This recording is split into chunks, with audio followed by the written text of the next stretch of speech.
detection and rapid response to any potential threats. As of today, there is no incident of Ebola outbreak in our country. We have tested 67 people as of yesterday. All of them have turned negative. We have done enough preparation. The country is on high alert. Our borders, we have screened, as of this morning, we have screened 88,000 people, both at the borders, at the airport, at the seaports. All our laboratories are on high alert. Kenyatta National Hospital, the National Police Service Hospital, MTRH in Eldoret, all of them have created enough beds within the isolation units of those hospitals in the event we get a case, God forbid. We have set up a toll number plus, star 719 hash, where citizens can call, can text if they feel any medical condition, if you feel headache, vomiting. All these have been done. Our partners, the US, WHO, have given us, and we have procured enough PPEs, enough reagents for our laboratories. We will not wait for anybody to tell us anything. The public health, safety of our citizens is our top priority. We are partnering with the US. We are partnering with the US to build the quarantine station, isolation treatment, and quarantine facility, a high-end infectious facility dealing with infectious diseases. Now and in the future, we want to prepare for, in the event, this is the 17th Ebola outbreak. As a country with a very robust healthcare system, the best in our region, we are prepared and we will not take it lightly. On a different story, former Deputy President Rigathi Gachagua has appealed to Kenyans to keep him in the press as he awaits a court ruling on his impeachment case scheduled for Monday. Speaking during a church service at PCA Mutero in Karen, Nairobi, the Democracy for Citizens Party DCP leader said he is prepared to accept whatever decision the court delivers after the long-running legal battle. Gachagua expressed confidence in the country's judicial system, stating that he remains committed to pursuing justice through lawful means. He noted that should the court rule against him, he will exercise his right to appeal the decision through higher judicial channels. The former deputy president said he would remain grateful to God regardless of the outcomes, emphasizing that his faith remains strong as he awaits the verdict. Naomba mtuombe nijitolewa kwa ofisi against the law, against the constitution tomorrow. Kesi imesikizwa, uamuzi ni kesho. Tomorrow. So simutaniombea? Mtuombe, and we are ready for whatever outcome. If the 3 judges rule that we were treated unfairly and against the law and the constitution, and lift the impeachment and let us be, we shall be grateful to God. And we shall be very grateful that there is a justice system in Kenya that works. I have confidence that our judiciary is independent, is impartial, and will give justice to Rigathi Gachagua and millions of his supporters across the country. If the ruling goes the other way, it is still okay. We'll still have an opportunity to go to the Court of Appeal and follow the legal remedies that has been provided by the Constitution. I want to urge my supporters across the country, irrespective of the outcome, to remain calm and peaceful. Rigathi Gachagua is a very peaceful person, And I want to ask our supporters to be peaceful and calm. You know, when I was removed from office, the people who removed me were laughing that Rigathi has been removed and his supporters are saying nothing. It is me who told them say nothing. Ukikasirika, unyamaze, uimbe. Just sing. And I ask my supporters to suppress their anger because we are peaceful people and we believe in doing things peacefully. I want to ask our supporters who are angry with what is happening in Kenya not to do anything that is violent, anything that is against the law. I ask them to suppress their anger, but keep it. Next year, they'll have an opportunity on the 10th of August to express their anger at the ballot box. That is where anger should be expressed and nowhere else. If we win, we'll thank God. If we don't, we still thank God for his mercy and his greatness. This country is bigger than any one of us, and we need a peaceful country, and life must go on, irrespective of injustices that has been meted against many people, irrespective of the suffering that Kenyans are undergoing. Tuombe Mungu atatusaidia, tuvumilie, iko shida ya healthcare, ya masomo, insecurity, tuvumilie. Mungu atatuonekania na mambo yetu itakuwa sawa sawa. President William Ruto's aide, Faruku Kibet, has defended the government's decision to construct quarantine facilities across various counties, saying the project is aimed at strengthening the country's public health response and preparedness. Speaking during a public event, Kibet praised former President Uhuru Kenyatta for approving policies and frameworks that he said paved the way for the establishment of such health infrastructure during his administration. Kibet maintained that the facilities are critical in enhancing the country's capacity to respond to health emergencies and contain potential disease outbreaks before they spread to communities. He urged political leaders to avoid politicizing the exercise, arguing that the initiative is a public health intervention designed to protect the lives of Kenyans rather than a political project. Tunapongeza Rais Uhuru Kenyatta wakati ule aliweka sahihi kujengwa kwa quarantine kuzuia magonjwa. It was 2015. Wale leo wanapinga hawaelewi wanapinga nini. Lazima tuzuie ugonjwa, tuzuie wa Kenya kwa mambo ya ugonjwa. Ndio maana nasema Uhuru Kenyatta alifanya wakati ule kwa njia mzuri na lazima apongezwe. Hakufanya kwa sababu yeye alitaka kuhatarisha maisha wa Kenya. Hivyo ndivyo rais wa Kenya anasema. Wengine wameweka kisiasa. Nataka kuuliza Wakristo, Bishop mko hapa. Kuna jambo jema inatendwa na serikali. Elezeni Wakristo wetu. Wewe usipotembea, kuna yule atatembea. Na mwisho atakuambukisha magonjwa. Tuzuieni hiyo mambo ya Ebola kwa kutenga mapema kabla janga ijaingia katika taifa la Kenya.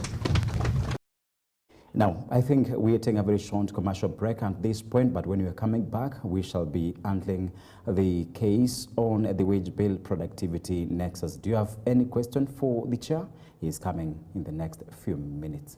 Please stick around.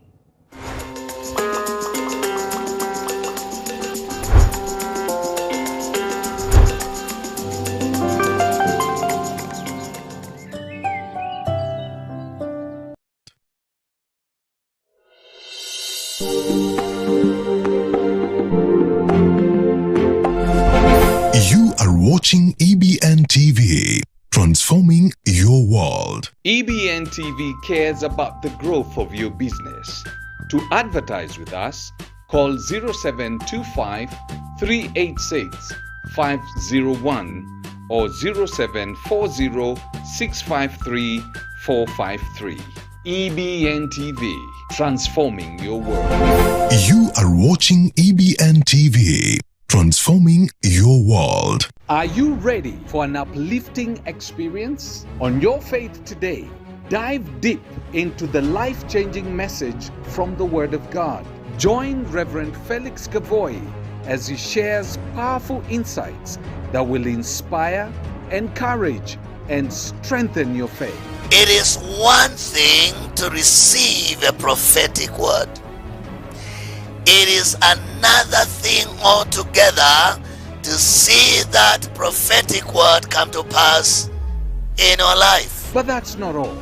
Experience special sessions of worship that will stir your soul and draw you closer to God.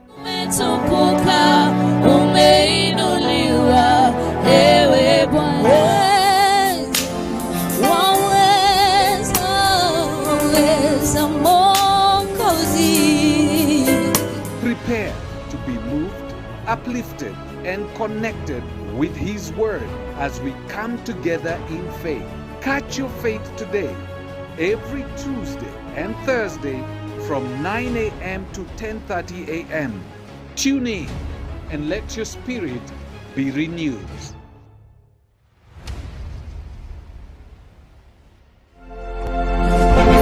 You are watching EBN TV, transforming your world.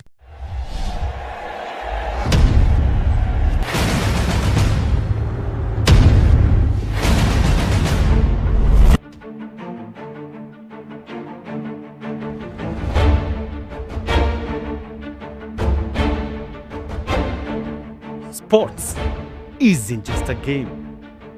It's passion. He's done it. Jakub Mensik is the champion in Miami. Drama. Man, oh, come on now. In the thrill of the unexpected.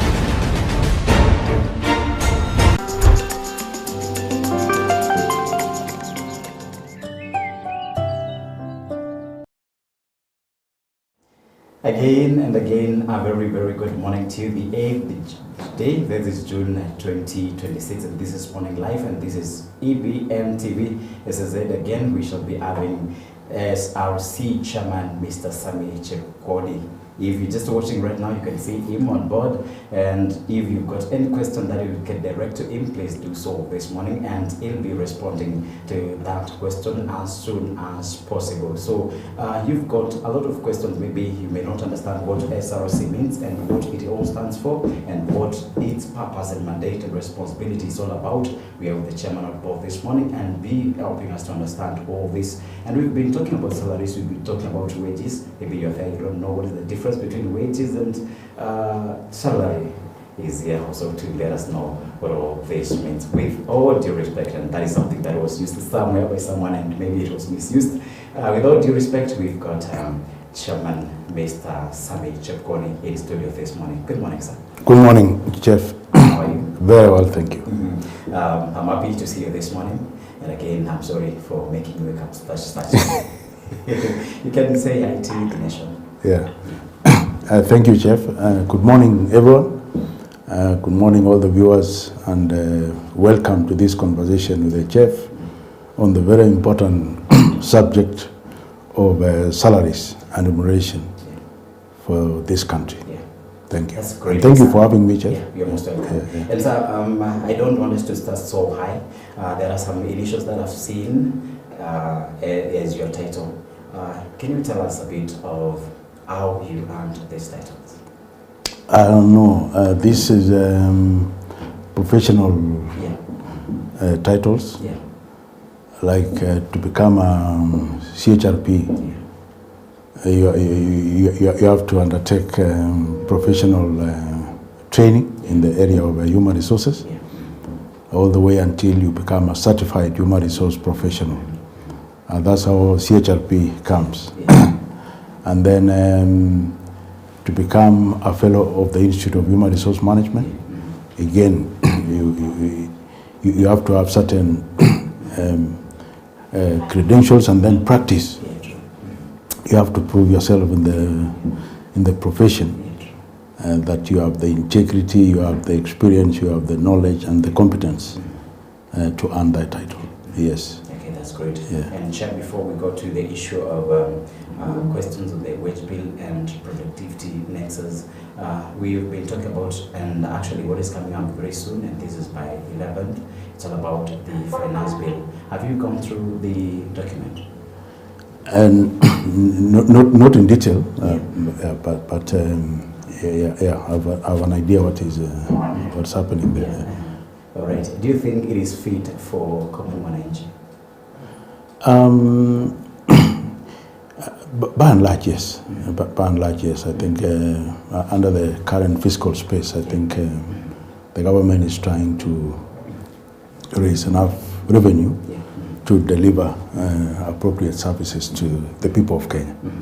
Yeah, in that respect, I think it is good for the country, because the intention is to make the life of the Kenyan citizen a lot better in terms of providing the services they require, whether it is infrastructure or the social support services like education, health, water, and all these kind of things that make the country run much better.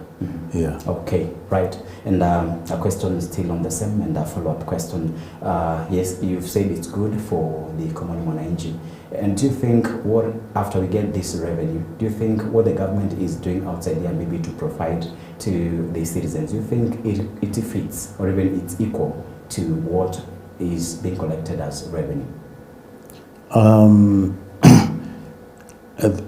That is something that happens during implementation of now when the money has been collected and how you use it. It is something that you evaluate after, as the services are being implemented, and that ties into what we are going to discuss a little later in terms of how do you actually ensure that connection. And increasingly we need to be asking the people of Kenya for feedback. Just the way you're asking me, Chef, we need to be asking the people of Kenya, how do you feel about this service? And then they give feedback to government and say, you could do this, you could that, you could do that, you could do that. Because they are the people who eventually feel the impact of whether the service is to their expectation or not. And that is where we talk about, even in SRC, earning public trust. How do you earn it? It's by making sure that the services we offer meets their expectations or the promises we made to them as government.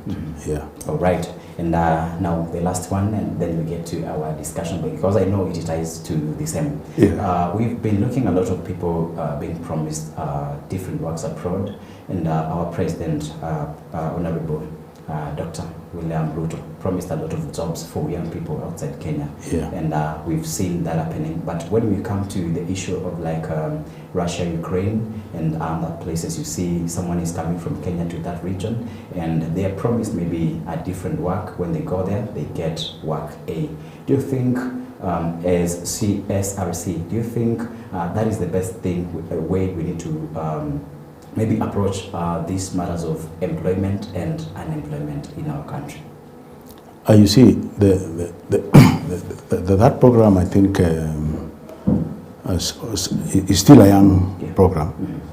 And when you start an initiative like that, which is bold and is meant to solve one of the key challenges we have in the country, which is unemployment, when you launch a program like that, it takes time for it to mature.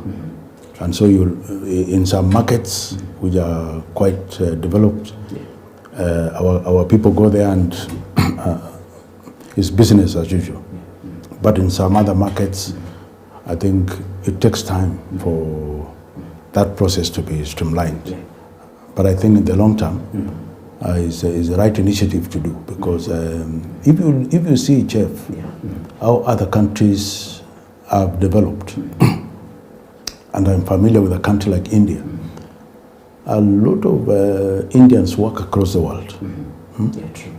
And if you see how they got there, it is probably the way we are getting there as Kenyans. But eventually, when that program is mature, is developed, I think that is when Kenyans will see that this was a good idea. Yeah. Yeah, all right. Yeah. Actually, that's a very good point, Mr. Chair. But the issue that has been eating me and is about the kind of mistreatment that we are getting when we go outside Kenya as Kenyans. Yeah. I don't know why that comes in. And that's why I was saying some territories have different cultures and different from ours, and their systems might not be as developed or sophisticated like ours and other geographies. And so when we go there, we're expecting a certain kind of work. But what they actually have there, according to them, is good for us. But we don't think so. So that's why I was saying it is something we need to work on until we make sure that these markets where we are sending our people are not only appropriate for our people, but also engage those the leadership in those places, so that they know that the people we are sending there deserve these kinds of jobs and not these others. Because perhaps they don't know that most of these guys we are sending there are university graduates. They are they are good people. But even those that are not, I think without blowing our own whistle, that our labor laws, our country has developed to a certain extent, and we need to engage those other places to know that our people expect this kind of working conditions. Yeah, and that's a process I was telling you. We probably cannot fix it in one day, but I think in the long term we need to be able to streamline it and make sure that when you go from here, you know what you are expecting on the other side, and the other side know who they are expecting, so that there is no mismatch of expectations. True. Yeah, that's great intro, Mr. Chair. And we need to stand at a place where we need to understand what SRC stands for, its responsibilities and its duties as far as workers are concerned in our country. Thank you, Jeff. SRC stands for Salaries and Remuneration Commission. That we've just shortened it to be SRC because Salaries and Remuneration Commission is a mouthful of words. And it is a creation of the 2010 Constitution, part of Chapter 15 constitutions. These are in constitutional commissions and independent offices, which were created to be to help governance in the country. By these independent and constitutional commissions safeguarding the interests of the Kenyan public. So that was the intention of the Constitution, and SRC is one of those. Now, SRC's mandate from the Constitution are twofold. The first one is to set and also regularly review the remuneration of people we call state officers. These are the big shots. Like the big people in the judiciary, the High Court judges, judges of appeal, and Supreme Court. If it is the legislature, we are talking about all the elected leaders. If it's the executive, is the principal secretary, is cabinet secretaries, all the way to the presidency. And the job of SRC is to set their remuneration, and from time to time review it. The second mandate of SRC is to advise on the rest of the public officers who are not state officers. So we advise on their remuneration as well. All right. What measures do you use or even put in place to make sure that you set these wages or salary for workers? So we don't just wake up and say, Jeff, you are a state officer, your salary is this. No. There are a set of 5 principles that guide the decisions of SRC in making those decisions.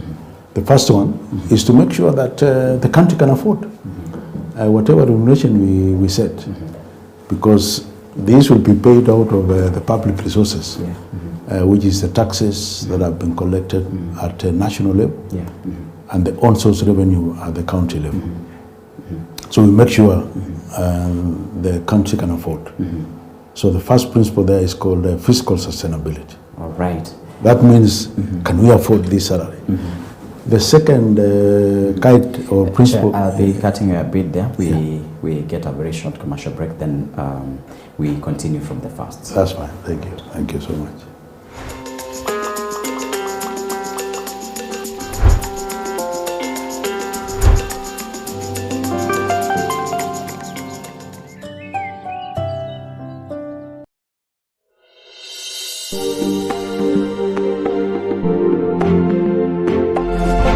You are watching EBN TV, transforming your world. EBN TV cares about the growth of your business.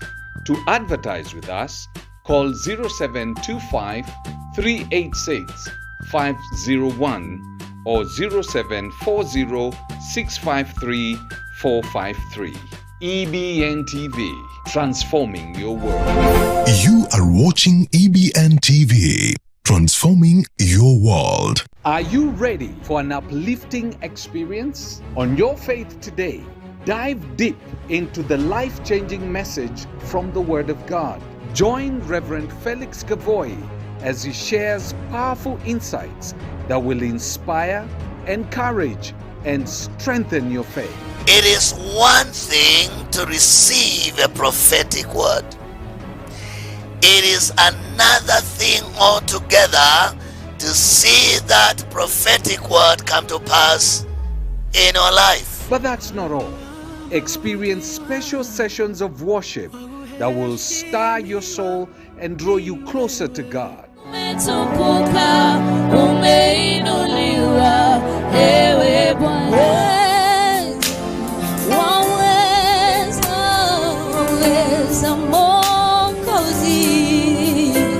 Prepare to be moved, uplifted, and connected with His Word as we come together in faith. Catch Your Faith Today every Tuesday and Thursday from 9 a.m. to 10:30 a.m. Tune in and let your spirit be renewed.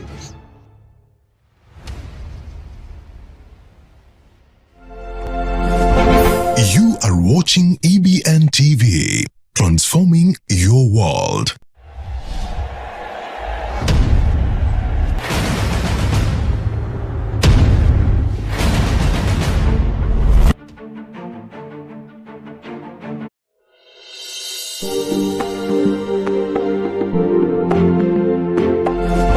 You are watching EBN TV, transforming your world.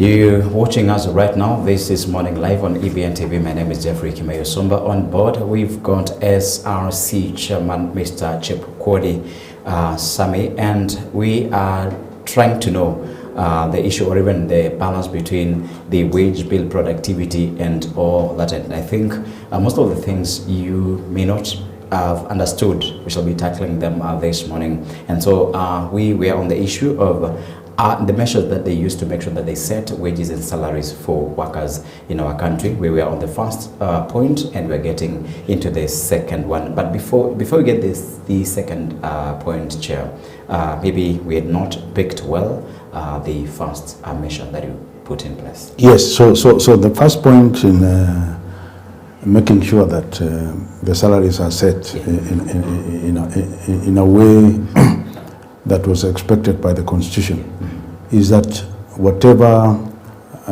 remuneration we set must be affordable by the economy. So we align with a principle called fiscal sustainability. That just means whatever we set, the economy can handle. That is principle number one. Number two is that when you set this remuneration, it should be at a level which is able to attract and retain the best skills to run the country. Yeah. So citizens of Kenya expect certain quality of services from its government.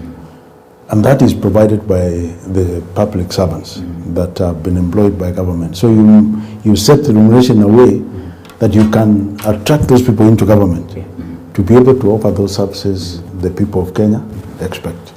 So that's the second principle. Set it at a level where the right skills can come to work for government. Number 3 is to make sure that you recognize performance and productivity, which is really the subject of today. And number 4 is the manner in which we set it. It should be fair, it should be transparent. So there are no surprises. Yeah. And then finally, and very, very important, is that in setting this remuneration, is that there should be equal pay for work of equal value. Yeah. Okay, that just brings me into asking the number of hours common citizen need to work in a day. So in the public service, it's basically 8 hours with a 1 hour break in the middle of the day. Call it lunch break. Yeah, but that's a typical working time for public service. Yeah. And for casual laborers? It actually depends on the work that is there, but cumulatively it should be around the same time. Yeah. All right. And Chair, I'm asking this question because I've got a lot of complaints from people working in different places, either in official places or informal places, and you realize that they are overworking and working even beyond the time stipulated for them. Then later, when they ask for an overtime pay, that is not done. What strict measures are you putting to make sure that there is a pay if you overwork? Strictly, that is not the work of SRC. There are other government agencies and what I call MDS ministries and departments of government and agencies that regulate that space. Ours is strictly on setting the rate, reviewing it and advising on it. So we don't go as SRC into the terms and conditions of work, like what do you do to somebody who has not paid their employees overtime. I think that will be the Ministry of Labour. Sure. I just wanted to look at the relationship between Ministry of Labour and SRC. Now, and we also hear of KOTU, and I think that is another issue altogether. Are you related in any way? Yeah, we work together because part of our mandate revolves about advising on collective bargaining agreements. Short is CBA, and that is how we interact with the KOTU, because all the collective bargaining agreements have, for public service employees have to pass through SRC first to set the benchmarks. That is a framework where you can negotiate. We call it setting the beacons. You cannot go beyond this, you cannot go beyond this. Again, based on the principles, the 5 principles I explained earlier, you give them the benchmark, they go and negotiate, then bring us the final document just to confirm that they are within the beacons we set. And then we write a letter of no objection to the labor court for them to register the collective bargaining agreement. So that's our interaction with the court. Yeah. Okay, that's great. And Chair, you set wages and salaries and you review them. And we've been getting a lot of cost workers around. How does that happen? So it's an element of a wage bill because eventually, and something It's important to mention that after the 2010 constitution, the country came up with a law. It's called Public Finance Management Act of 2012. As part of the regulations of the PFM Act, the country should not spend more than that 5% of its resources, of its revenue on a wage bill. We should live within that 5% threshold. And that is intentional so that the 65% remaining can go to development and other services the people of Kenya are required to be provided with. So that is how we get interested in that subject, where we say, why are you spending beyond that 5% in a particular institution, whether it's a national government or county government or a state corporation? Why are you? And it is there that the issue of cost workers is coming, because you realize maybe they are spending beyond that threshold because the rate is okay, they're complying with it, but either they are overemployed or they are paying people who are not there. And the way we've dealt with it is there are agencies in government. One is the Auditor General. She's the one who goes there and checks and actually confirms that this institution of government paid cost workers. They pay people who don't exist. So that's how they find out. And then now agencies like EACC go in and try to do some corrective measures, and maybe it ends up in court, and that matter is corrected. So there's a framework for correcting that, because it's really a crime. It's a misuse of public resources, and should be dealt with in accordance with the law of Kenya. That's true, Mr. Chair. And we are looking at something, and how do you measure the link between wage growth and productivity? So that's a very, very important question, Jeff. Because wages in itself, whether it is in absolute terms or whether you are looking at how it is growing, is not a problem in itself. It is a problem at the point where you realize the wage bill is growing faster than the revenue we collect. Because it is out of the revenue we collect, as I said, by KRA and at various 47 counties, that we used to pay our public servants. So if the wage bill is growing faster than revenue, then we have a concern, because it means whatever we collect is going to fund salaries and crowding out development. And really, that is why we are now focusing very closely on productivity. Because one of the outcomes of productivity is that revenue should be growing faster than the wage bill. You should be collecting more. In other words, the people you've hired in government, the people you are compensating through, you are motivating through the remuneration we set, should actually be generating a lot more revenue than what we are investing in them. So we view remuneration as an investment in the human capital of the country, for them to, among other things, generate more revenue for the country, so that they pay themselves and also have extra money for development programs. And someone may be asking, what is the difference between wage bill and productivity? Good. So wage bill is the investment you make in the people who work for government. That's the wage bill. Now, revenue is one of the things they produce.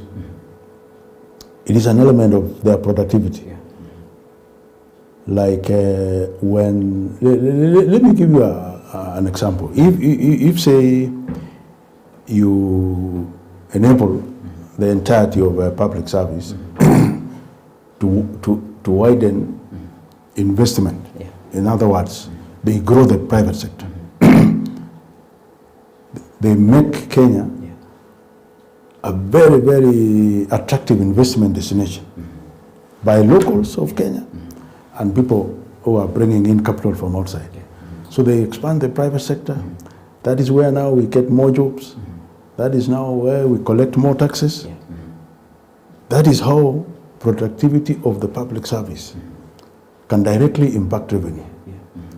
The second element, which is administrative but very important, is that the agencies we've set to collect revenue, like KRA, they should also be incentivized to be able to collect efficiently this revenue from this now the wider scope that the country has given. So when more people are employed by the private sector, for example, they pay more pay as you earn, because they are more now.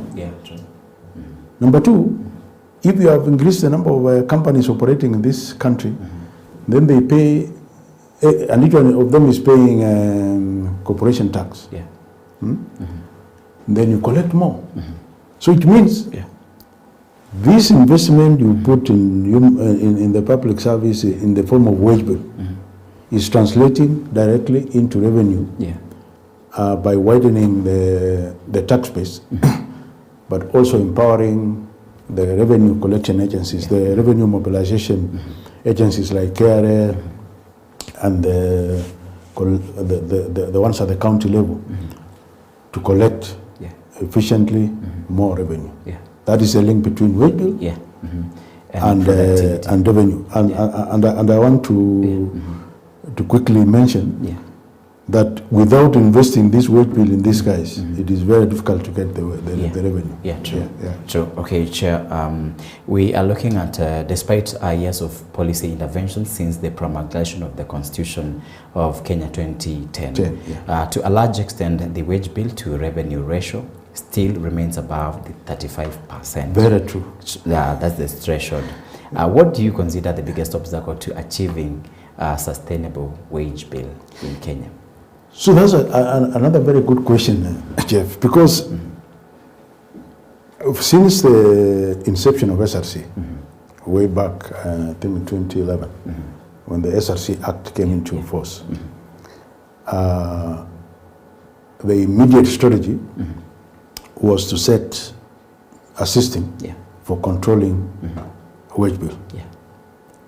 And there was for good reason. You see, as I told you, SRC was created to set and review salaries, especially for the top guys.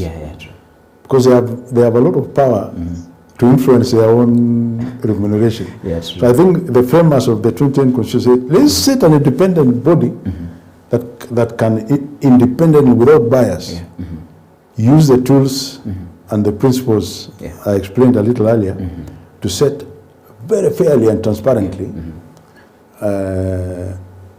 this system. So we went and set systems in SRC to deliver that control. And we're in a place where we think those systems have matured, and we've tested those by way of subjecting to, so far, 3 wage bill conferences. We've had 3 so far, with the last one being 2024. And we think we've reached a threshold where wage bill control has worked for us very well, actually. I say that because we've reduced that percentage, the one you are saying has not reached 35%, from a high of about 55%. And this year we are offering around 40%. So 15 percentage points has been shed off.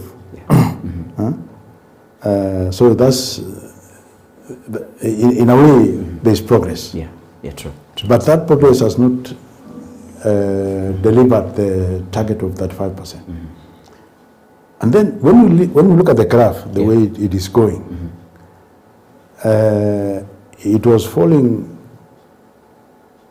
and then now, even when you exert more pressure on wage bill control, there are certain things that can give way. Number one, you start seeing that you might compromise objective number two, principle number two, where we say you need to attract good people to work for government. Yeah, true. So if you suppress the salaries beyond a certain level, you start making employment in government unattractive. Not that you'll miss people to come and work. It is just might not be the right people. Because they can accept any salary. True. The good ones will go to the private sector. Or as you said earlier, go outside the country. So it means there is a certain level where you cannot go below. But that's not the only pressure that is putting wage bill at that high level. You find that as the economy grows, the population now is approaching 60 million. True. You cannot be having the same number of public servants that were serving a population of 30 million. Why? We need more teachers, we need more security people, we need more people in the health sector to serve the increasing population. And so there will always be a growth in the number of people joining public service. And so we've studied what other countries did. Actually, we've done two studies. One, how is the private sector in Kenya, within the same geography, Kenya, how have they solved the wage bill problem? And we realized that they have used the principle of productivity. They make sure that the people who work in those companies, in the private sector, produce better than our colleagues in public service. I'll give you hard facts. This is a survey that was done by the International Labour Organization, and the equivalent one-to-one public sector employee and private sector employee. The private sector employee in Kenya today is 3.3 times more productive than their colleague in government. But we didn't stop there. We went and looked at the international data. And for ease of this discussion, let's speak about a country which we have publicly stated that we want to compare with. Can you guess which one it is? Singapore. I'm feeling like Singapore. Singapore is correct answer. 2025. The average Kenyan worker. Now this combining both private sector and the public sector, on average is doing $7,750 US dollars per year in terms of labor productivity. Their counterpart in Singapore is doing 117,500 US dollars per employee per year. If you do simple arithmetic there, it means one Singaporean worker is producing 15.1 times higher than their Kenyan counterpart. No, imagine this. Imagine we now have 1.1 million public sector employees. Imagine each one of them improving from 7,750 US dollars to 117,500. Imagine what it would do for our GDP. Imagine what it would do for our revenue. Our revenue now collected is about 3 billion. I think we are targeting 3 point... that is 3 billion per year. 3 trillion, sorry. 3 trillion, yes, per year. Imagine multiplying that 15 times. That's what did you do for this country? To do a lot. To do a lot. That is why we are completely convinced that the way to nail the wage bill is through the route of enhancing productivity of public sector employees. Right. But boss, that is not the only benefit of productivity. It is just sorts out the wage bill problem. That is one good thing. But it transforms service delivery to the people of Kenya. That's the other spin-off. Apart from, in two ways, it makes a lot more resources available for government to do development. Because we have more. But also service delivery, because productivity means the people who are producing things, you can see the goods and the goods they are produced. If it is revenue, you can see the revenue they have generated. But also it translates into better service. Like if you go to a hospital, it means there is medicine, it means you go there and you get the services you wanted. The services you want, at the right quality, at the right cost, in the right time. So you don't go and queue for a whole day. You go, you are attended to very well, you go back, you are well, you can be productive. True. Education sector will be performing. So the quality even of our graduates, whether it is from primary, secondary, university, TVET, will be top notch. So productivity does more than just enabling us as a country to have fiscal sustainability on our wage bill. It does a lot of other spin-offs for the development of the country. That is why we are convinced it's the right way to go.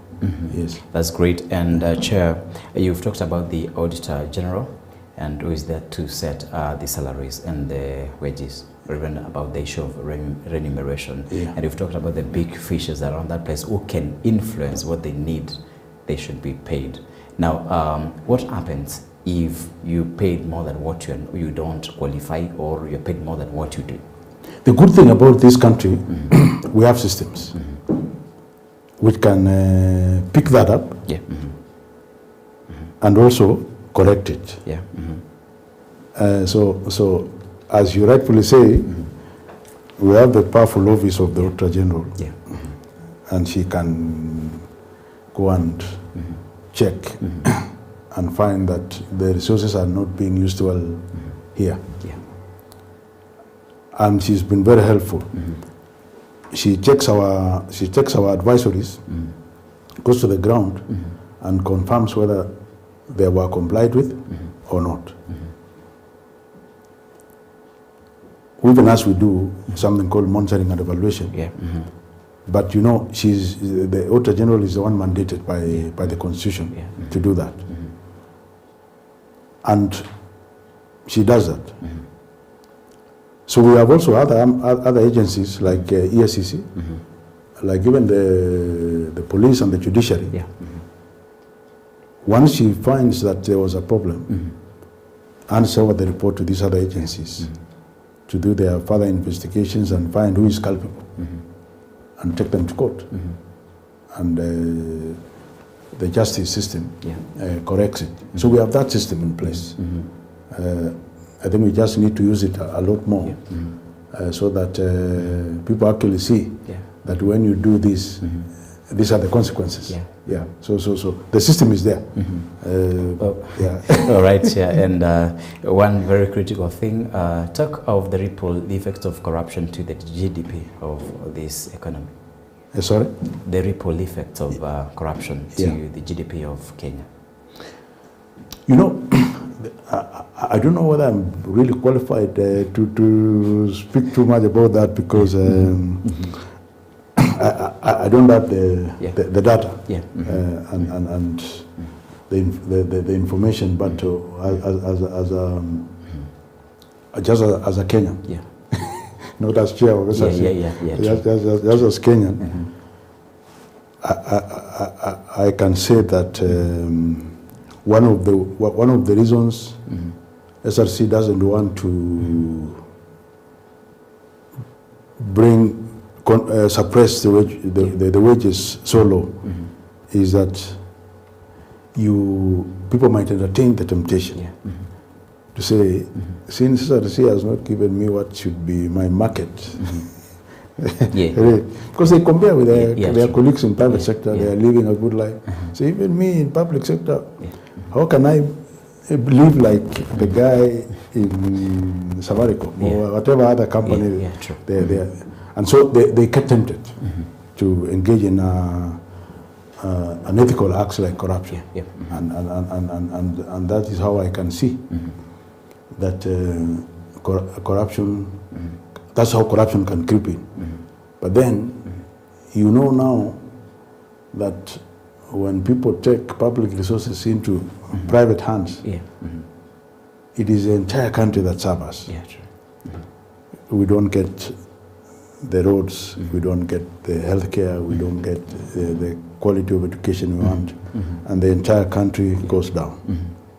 And that is why, Jeff, we're talking about productivity. Productivity is a very, very important way for capping corruption. Why? If I'm paying a public servant market rate salary, they'll think twice before they engage in a corrupt act. Because what they are going to lose is huge. So they say, maybe I should not, because the salary is already attractive. And we think when you peg it to productivity, the people who really want to work, we intend through this productivity conference and the aftermath to say, if you are working hard, then we should compensate you more than the person who doesn't show the same level of performance or productivity. So we intend, instead of people channeling their energy in pursuing corrupt activities, they spend their energy in pursuing productivity because they know they will be compensated, they will be recognized for the extra mile they have gone in serving the people of Kenya. So we think productivity is another big control on the vice of corruption. Okay, that's a great response there, Mr. Chair. And up to this moment, you are watching EBN TV, and this is Morning Live, and we're talking about the issue of wage bill and productivity. And we're taking a very short break. We're coming back. Thank you.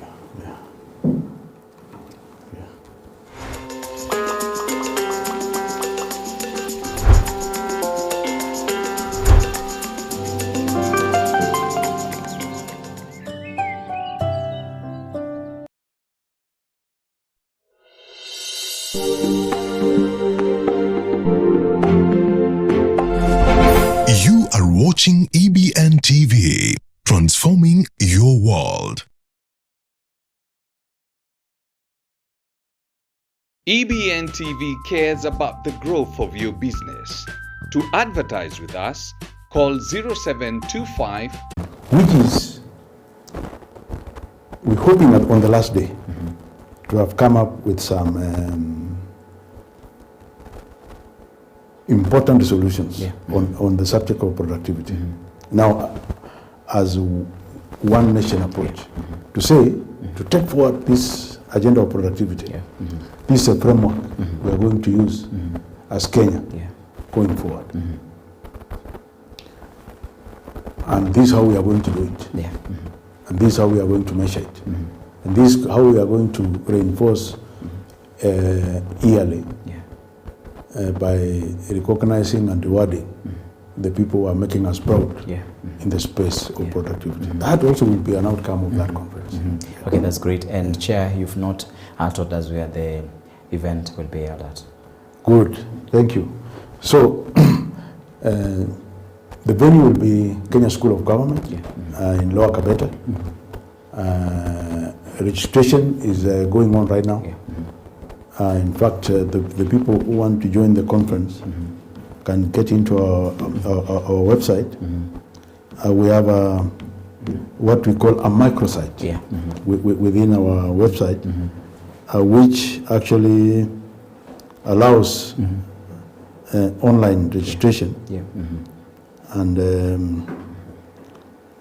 And you know, people who want to join the conference can log in into productivity conference. Productivity conference is one word. .src.go.ke. Productivity conference. .src.go.ke.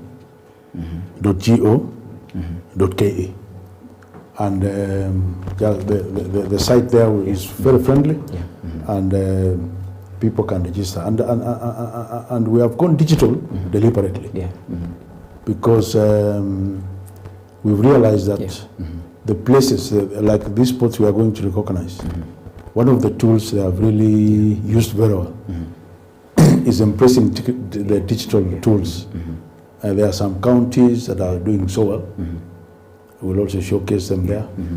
Even some of them are actually doing better than national government, and we can see the results, and we'll showcase those things. So digital, we're going digital is very important, and that's why our registration is digital as well.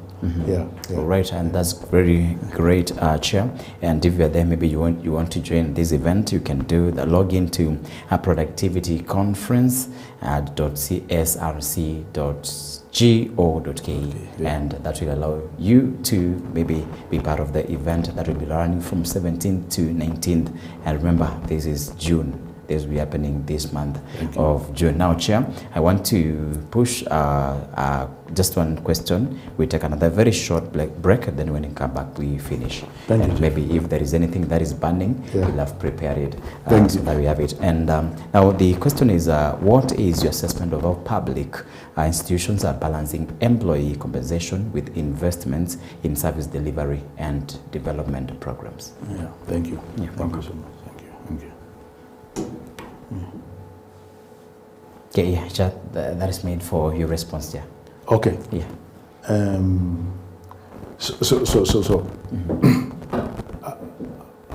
Actually, the issue of service delivery is at the core of is a core output of that investment. So increasingly we are looking at a link between what is paid to the public officers and state officers and their contribution to service delivery. That is part of the productivity conversation. And by the way, as I said,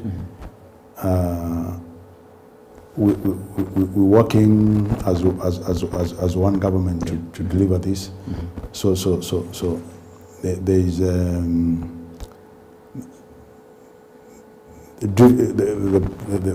the public service is driven centrally. And I'm glad you remember to ask me that question through the head of public service. Because somebody must champion it.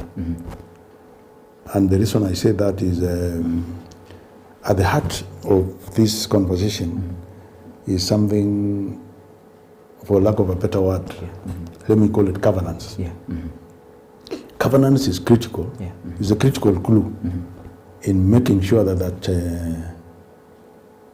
there is that tight relationship between this investment in wage bill and what is the output in terms of service delivery.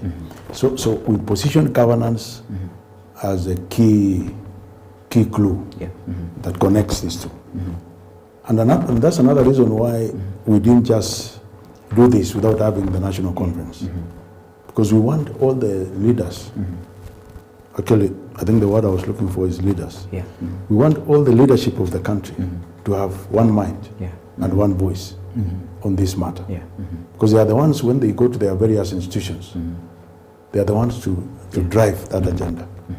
Because if they don't do it, it will not happen. True. So governance or leadership is a clue that will make this a reality. And hence why we are having a national consensus to make sure that this happens. Yeah. Yeah. All right, that's great, Chair. And we are coming up next, and we shall be doing something or some concern on the issue of productivity, and I think that is where we shall be ending at. We're taking a very short break, and this is Morning Live on EBN TV. On board, we have got SRC Chairman, Mr.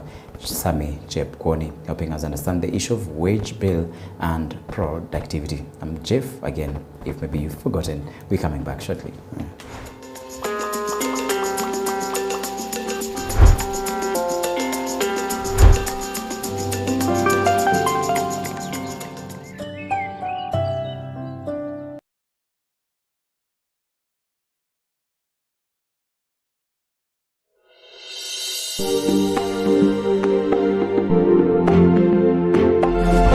You are watching EBN TV, transforming your world.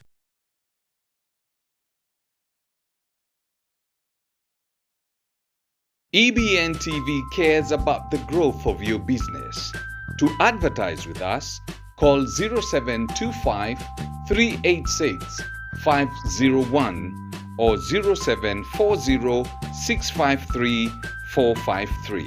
EBN TV, transforming your world. You are watching EBN TV, transforming your world.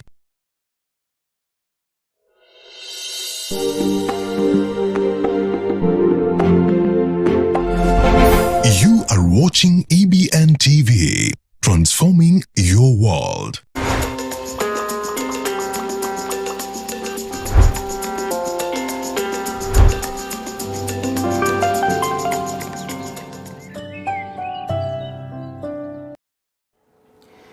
Wiper Party leader Kalonzo Musyoka has called on the government to prioritize the safety and well-being of learners through improved education environment and stronger support systems in schools. He said there is an urgent need for the state to introduce a fully government-funded national mental health program targeting students to help them cope with social and emotional challenges. Kalonzo noted that such an initiative would play a critical role in reducing cases of students' unrest strikes and other forms of disruption that have been recorded in some learning institutions across the country.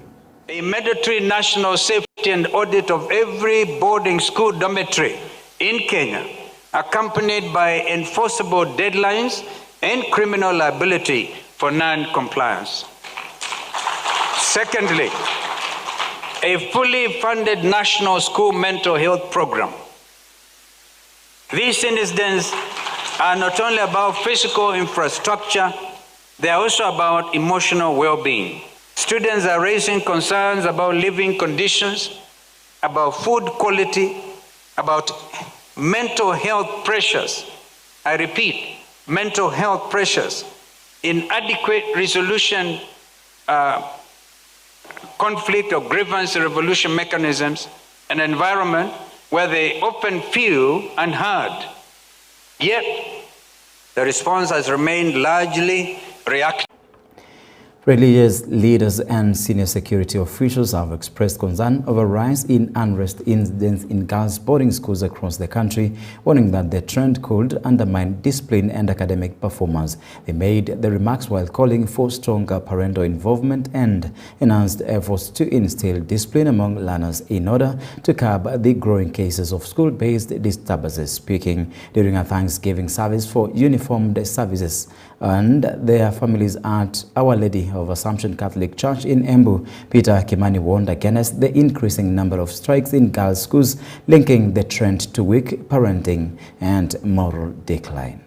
To ask that we continue to pray for our schools. It's sad that even the schools that have never gone on strike, they are going on strike. It is sad because these are our children. I can imagine when you officers are here and your child is in a school that is quite far and you hear they have been told, come and pick your child and take them home. You can imagine how destabilizing it is because you do not know how secure even that boy or that girl is. And also we pray for our girls. Our girls' schools are going on strike, Madam Poki, more than any other, even more than the boys. That instinct of mother care, we saw it getting diminished in a girls' school. Mothers start from girls. They don't start from when they become mothers. Let us, each one of us, carry this assignment of praying for our youth in school and be part of containing the unrest of burning in the schools. Being the leaders and law enforcement officers, we have a good chance to bring change using dialogue, kutokana na ile mahubiri tumepata leo, especially through our grassroots officers, the chiefs. We have just been told the meaning of the chief, because huko mashinani we can dialogue. All right, thank you and welcome again. This is Morning Live on EBN TV. We've got on board Mr. Sami Chepkoni. He's the chairman SRC. With all due respect, welcome again. Thank you, Chef, and thank you for having me. Yeah, and thank you for finding your time for EBN TV. And this is such a critical conversation and a discussion that regards the Kenyan citizens, because we are getting towards the issue of finance bill, and I know a lot of people have not gone through the document, and it's very keen. And on that note, Chair, there is a time CS for Treasury John Buddy had promised these people, or those people earning 20,000 to 30,000 a tax relief. That has not been in effect up to date. I think the time has not come. You know, the finance bill has to be read. Yeah. It has to be approved by Parliament, and then now implementation can happen. So we are not late. All right, it's great, because I have had a lot of people with such concern, and I had not to respond to them. It's you who are to respond to them. Now, that's great, Chair. On the issues of productivity, how can public institutions demonstrate that the resources spent on employee compensation are translating into measurable outcomes for citizens? Yeah, and to that extent, actually, one of the outcomes of this conference is actually to come out with a framework to establish that linkage. You see, the challenge which these institutions have been having is a mechanism that allows them to recognize those people who are productive in public service and those who are not. Let me give you an example.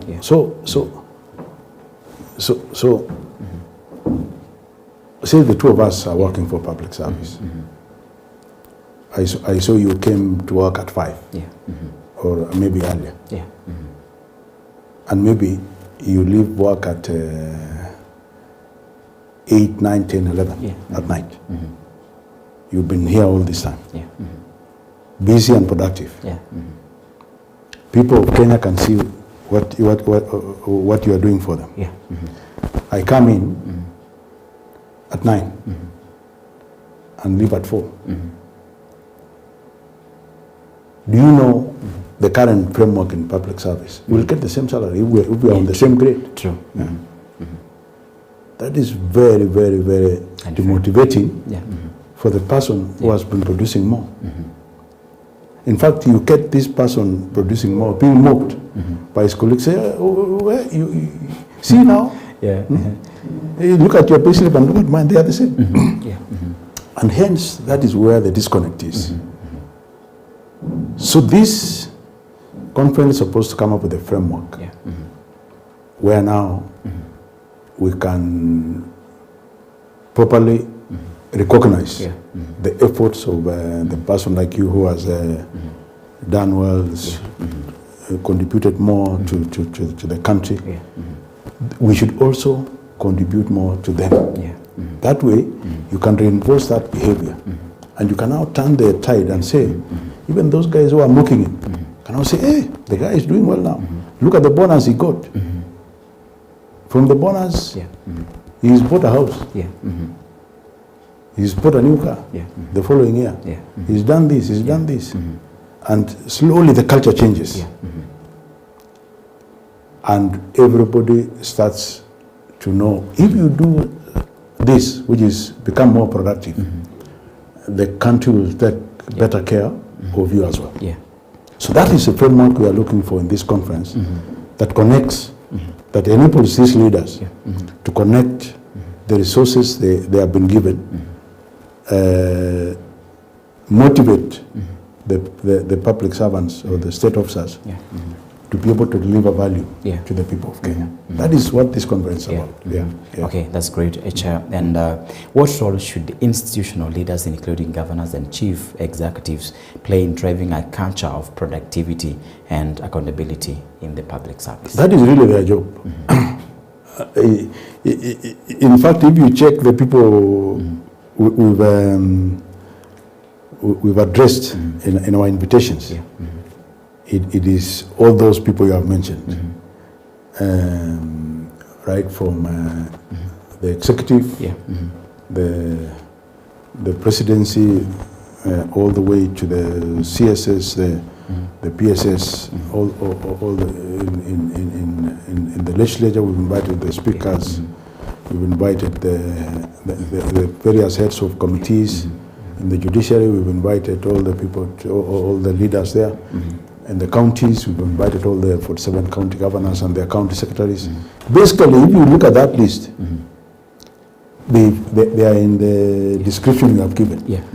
And we would like them to come and we have a convention and commit and say, guys, this is what we are going to do. SRC and the other agencies that are involved will provide the framework. And the framework is already almost there. And I can give you a hint. Yes.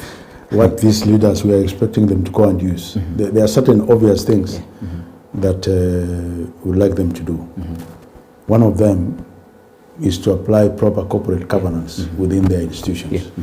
So they'll have clear metrics. They're supposed to enforce. You know, these people you have mentioned, they are, in other language, they are called accounting officers. So there are certain metrics we expect them to use when measuring the performance of the people who work for them. Number two, we have given them a KPI called employee engagement. It is their job to make sure that the people working in there are motivated to serve the people of Kenya. A motivated person is the guy I was telling you comes at 4 or 5 and doesn't feel the need to go away until very late at night. And they are all this time they are busy, productive. That person is the one we are calling. They are engaged. They are connected to the job. It is a function of that accounting officer. Finally,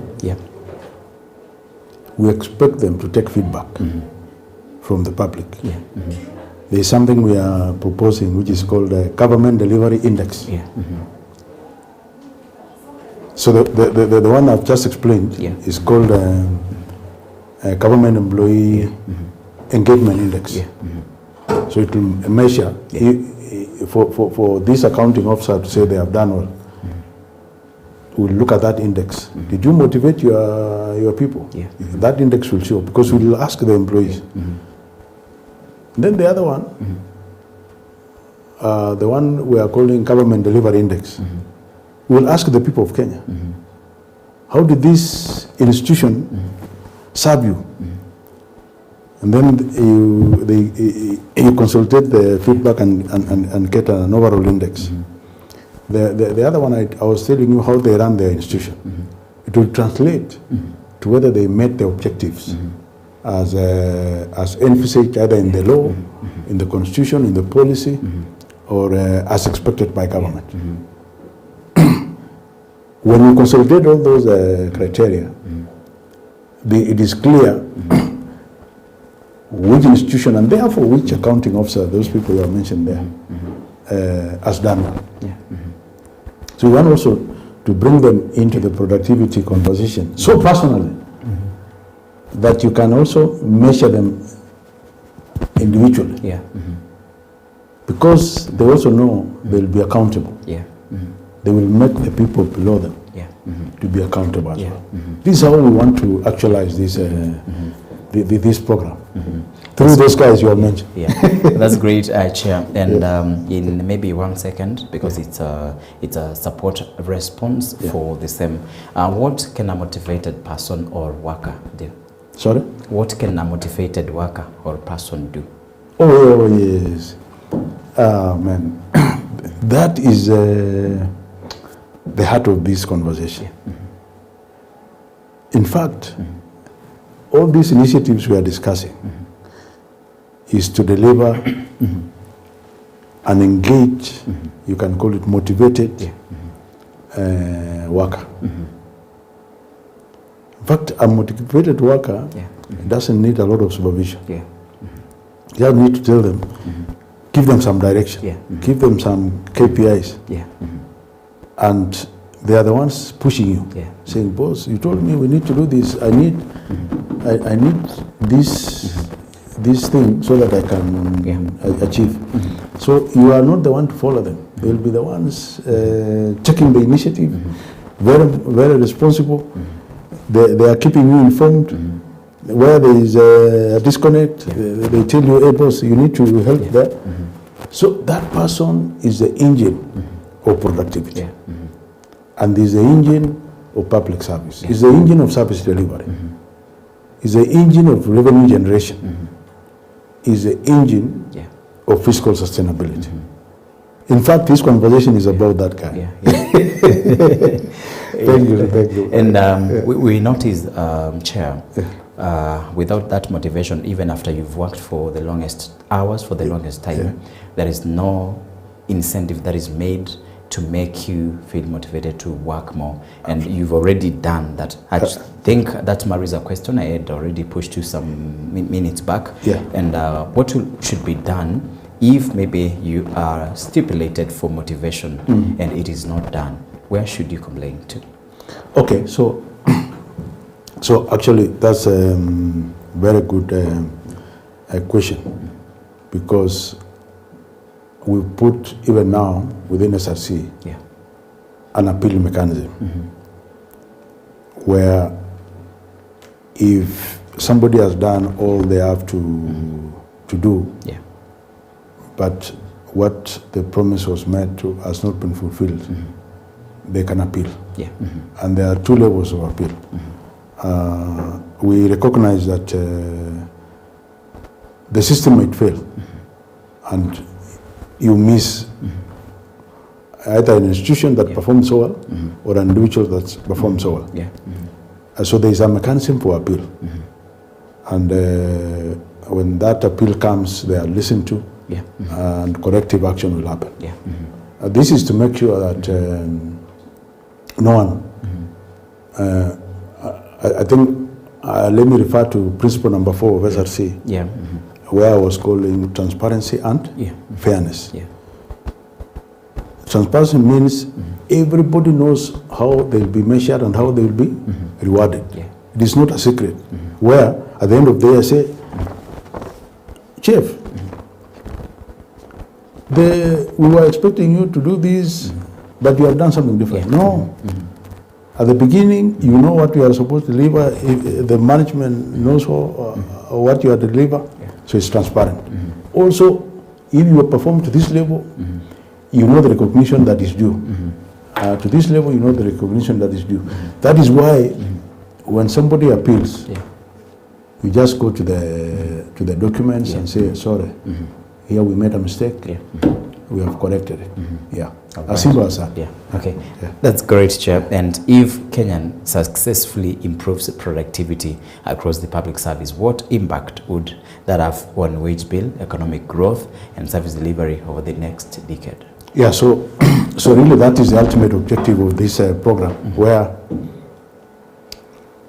immediately we get into this journey, and everybody is doing what they are supposed to do, or even more. In fact, the system allows someone to exceed their target, and this is deliberate, so that you have people pushing the ceiling. Yeah. Higher and higher. Yeah. Now, let me just use one example of revenue collection. Yeah. When you make people productive and they are doing what they are supposed to do and more, one of the things that will shoot is revenue collection. Yeah. And I use revenue collection intentionally because not only is it the one we use when assessing whether the wage bill is physically sustainable, it is actually the denominator. So immediately it goes up. Even if you don't reduce the wage bill, that threshold of that 5% is achieved because the denominator has grown. So that is one advantage. Now, when it comes to GDP, it is the incomes across the country. Because everybody is productive, the economy will grow, revenue goes up, GDP will automatically go up. You remember the example I was giving you of Singapore? Singapore GDP is up there because of that labor productivity I mentioned. So it will also shoot. But the ultimate spin-off is what you feel on the ground as a citizen of this country. Services will happen. If we are talking about going home, you use a good road. You go there is power. There is water. Your children could get good education. People have access to good health services. And people will start asking themselves, why should I even go Komaju? Why should I go there? I am getting everything here at home.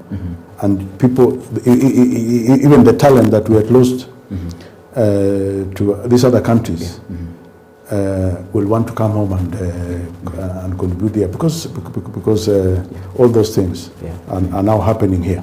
And by the way, without any fear of contradiction, because we've looked at the data, these countries, we call them very attractive to live. There's no miracle they have done. They have just improved on their productivity. And they pay people on what they have produced or the service they have offered. That's all they have done. You look at the US, I think the top, US, Singapore, all these other countries, even here in Africa. That's all they have done. And so, Jeff, this is not something theoretical. It has been done somewhere. We just need to do it and also get there. That's great, Chair. And the responses are good. And now, SRC's motto is rewarding productivity. Absolutely. Explain how SRC rewards it. So right now we have a framework that was launched in 2023. It has the criteria how all the public officers are assessed, and then there is a score. If you get beyond a certain percentage, like if you get 100%, 80%, and so on, so you are compensated accordingly based on that framework.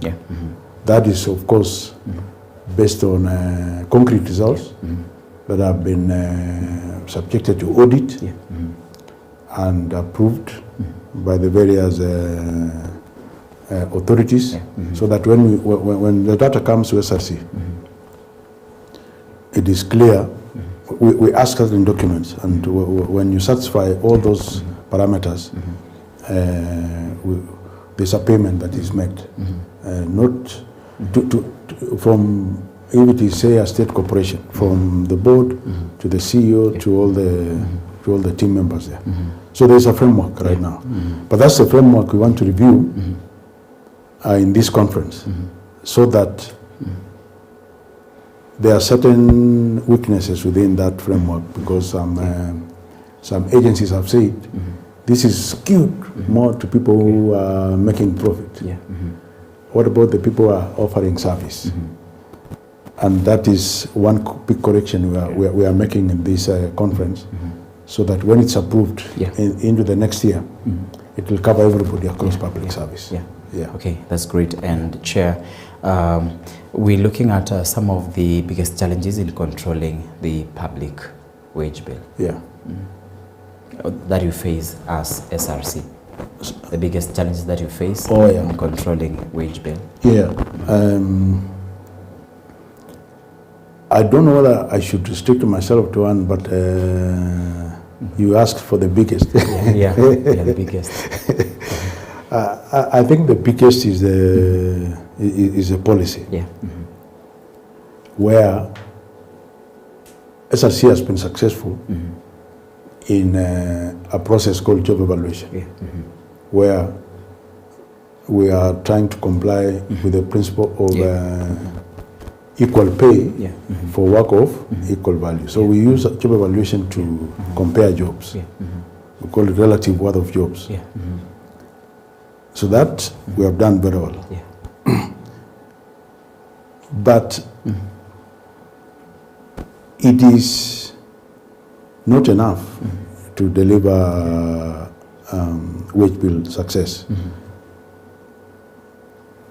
So why we are coming back to the subject of productivity is when we realize that after you have established that fair base, the next thing is to encourage people now to deliver. That is what we are calling performance and productivity. I think if we nail that, we'll have really nailed a big thing. Because the danger of looking at the challenges that are there, like the one you mentioned about cost workers, there are others about non-compliance. With SRC advice, there's a fair amount of that. I think the compliance rate now as of last year was 86%. So there's still a bit of 14% to close. But those are small ones. And there's a system already that can close it. The big one is translating the entire public service to productivity model. That will be the game changer. Okay. That's great and well answered, Chair. And I think maybe the last two, because I know there is a place you're rushing. Recently, you engaged in all the media on upcoming National Productivity and Performance Conference. The conference comes at a time when concerns over the wage bill and public service efficiency remain high. What concrete outcomes should Kenyans expect from the conference beyond the usual set of resolutions? So resolutions are important. But we are not going into this conference just to get resolutions. No. It is, if there is one thing, because I like the way you are asking which one is the main thing. If there is a main takeaway from the conference this year, it is having a resolution that embeds productivity at the heart of public service. And then having a resolution around how do we measure productivity. Have a consensus around that. Then having a resolution and say, this is the agreed way of once we measure productivity and it is like this, this is how we reward it. Finally, how do we sustain that culture of productivity? If we can get those few resolutions, the conference will have paid off. And the rest now will be implementation. And implementation, we can have a work plan around it, the way we've had work plans to deliver the resolutions of the previous wage bill conferences. So really, how do we get productivity as the heart of public service? And I know you asked this a little earlier, but it's good to emphasize that if you develop a culture in public service, the emphasis is the word culture, in public service, that is based on productivity. And you take it long enough until it becomes a culture. That if you are not productive, people look at you and say, hey, what are you doing, man? You are letting the team down. If you take it to that level, then this country is in the right place. That's great. And I think everyone who is watching and maybe who is listening is getting the points very clearly. Now, I have a lot of things and questions for you, Mr. Chair, but because of time, I just ask the last one. I give you time to remind people of the conference, then later where they can join the event, the portal they can use. So, Chair, what concrete reforms will reduce the wage bill while improving service delivery? Sorry, what? What concrete reforms will reduce the wage bill while improving service delivery? Oh, yes. The first one, the first reform, is changing the metrics, how we measure productivity.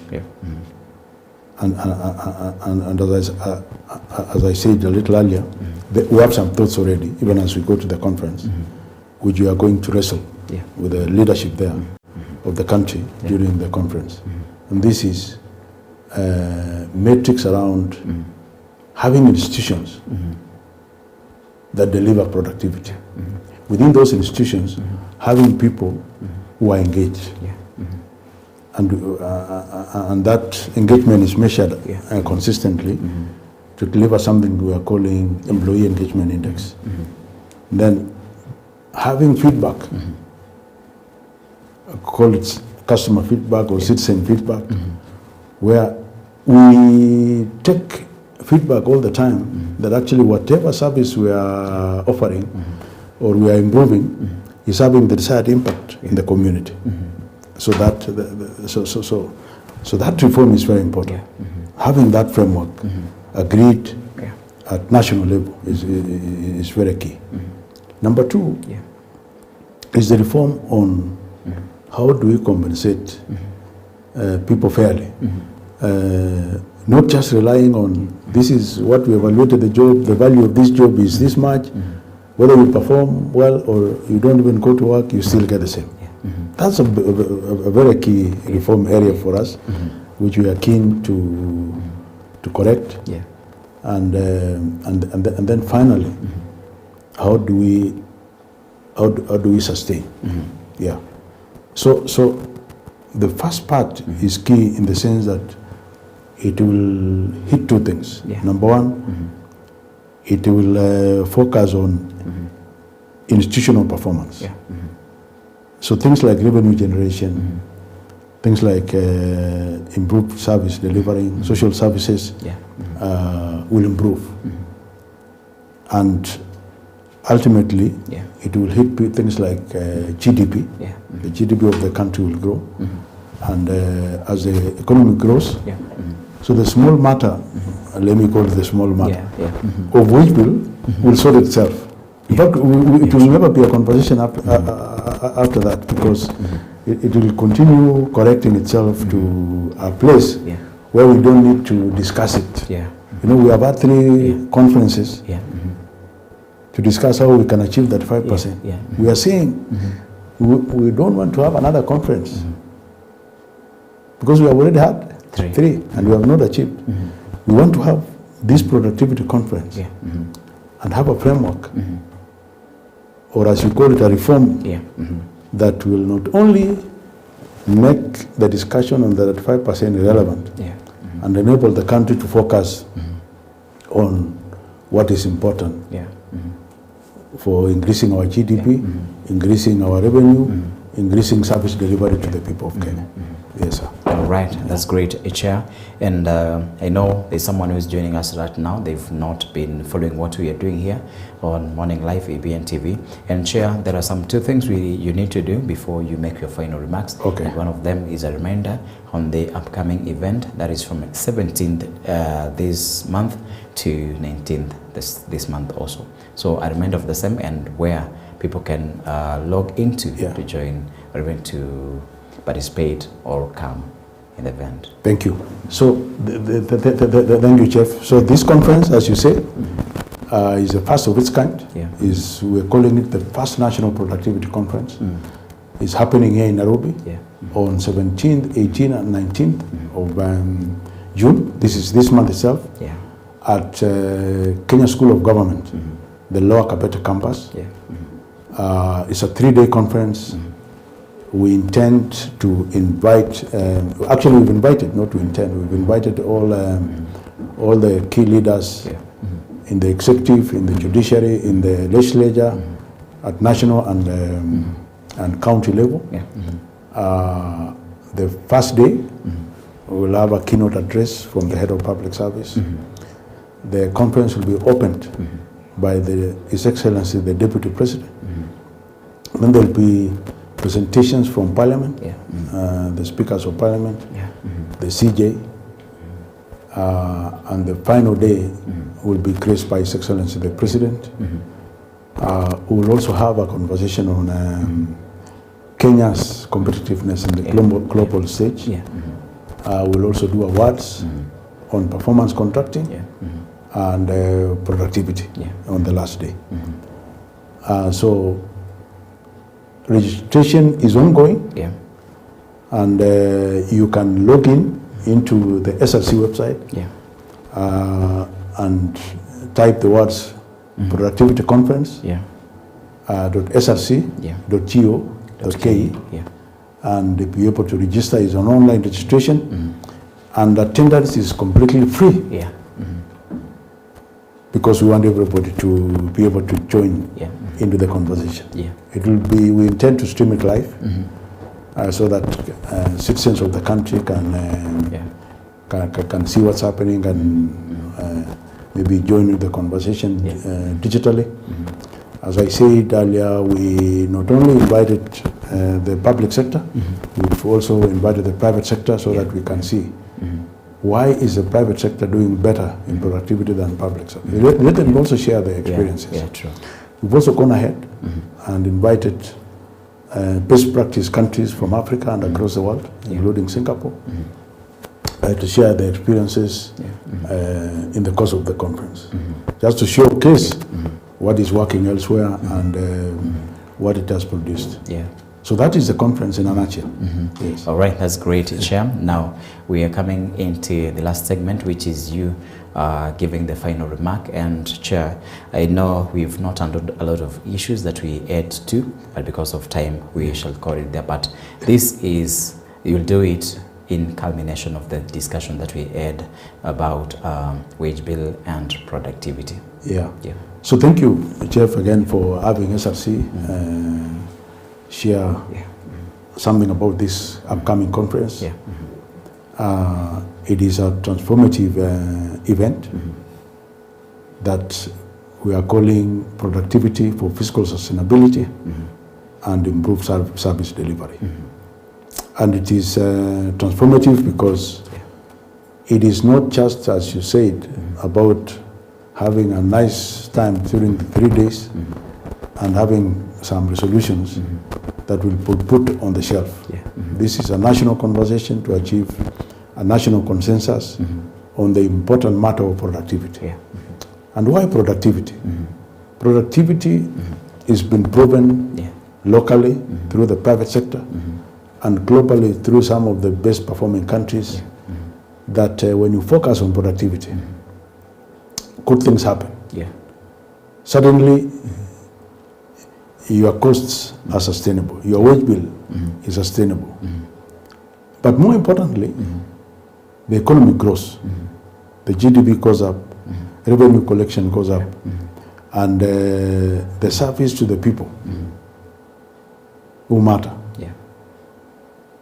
also improves in terms of infrastructure, social services like health, education, water, electricity, and generally improve their standard of living. This is intended to be achieved by changing how we measure productivity in public service, how we motivate the civil servant to be able to deliver their very best to the citizens of Kenya. This is intended to have programs that expand the private sector, where employment happens, so that we increase employment within the country. We increase the number of private sector players who can be a source of revenue as well to the public service. And so we have positioned this matter of productivity as the panacea for transforming the Kenyan economy. And we are calling it a whole-of-nation approach, where everybody is involved in the conversation about enhancing productivity in the public service, where we hope at the end of this, it will be a culture. It is the modus operandi, as they call it in other language, for running the country. I want to thank you, Chief, for having us in this conversation and giving us this opportunity to speak about the conference. And we are happy to partner with the EBN TV. Yes. Okay, thank you so much. That is the final remark from our guest this morning. He's been SRC Chair, Mr. Sami Chepkwony, and I know a lot of things you did not understand before we came here, but now you understand this matters and it matters more to you. Now we are taking something like a break. We're coming back with the newspaper review, but the discussion ends there. But I shall be calling Chair again to touch on the matters that we've not handled because they deem so critical to you as a Kenyan citizen. Thank you for watching this second segment of EBN TV Morning Live. My name is Jeffrey Kimayo Somba, or JKS. I'm getting back to you with the newspapers, so stick around.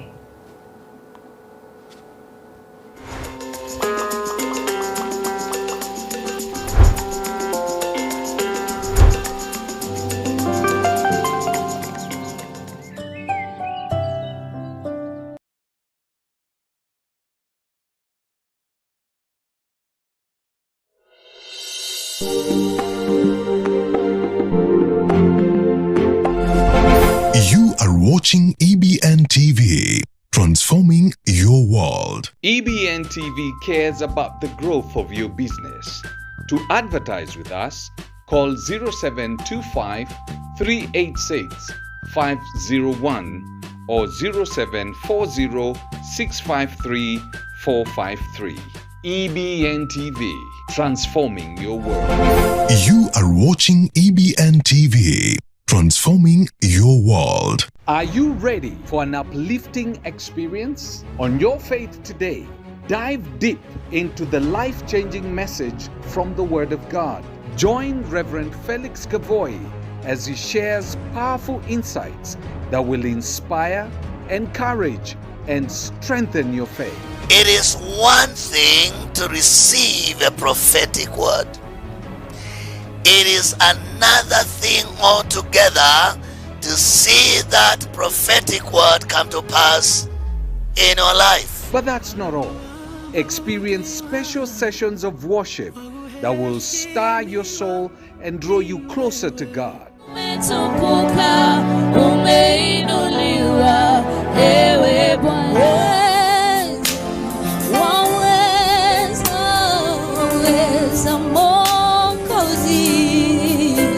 Prepare to be moved, uplifted, and connected with His Word as we come together in faith.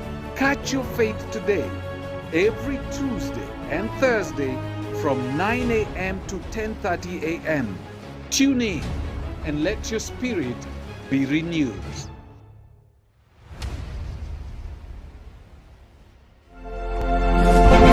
You are watching EBN TV, transforming your world.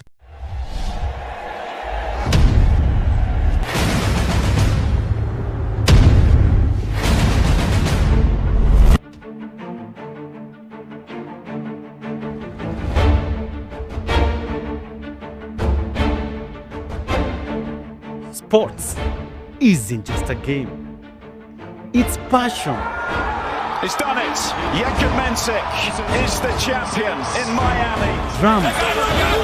Man, oh, come on now. In the thrill of the unexpected.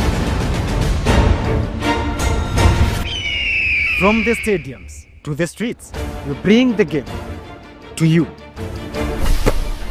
We bring you exclusive insights from the pros, bold predictions, and in-depth analysis like never seen before.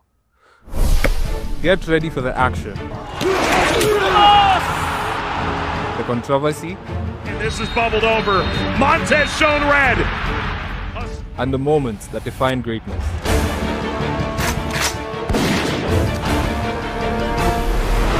The Scoreboard, where every game is the biggest game.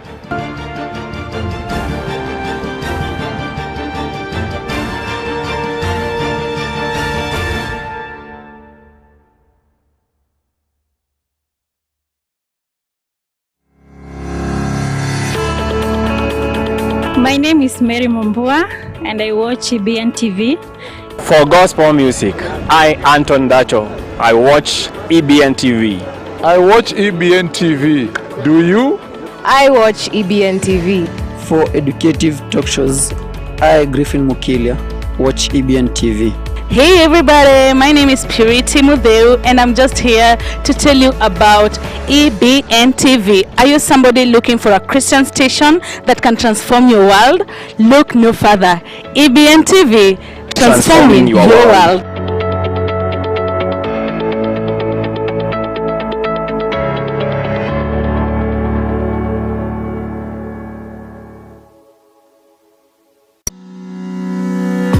Between work, tasks, and all those daily life demands, your health can easily take a backseat. 1 minute, you're rushing out the door. The next, you're skipping meals, ignoring that back pain, or promising yourself you'll start working out next week. But what if better living didn't have to be complicated?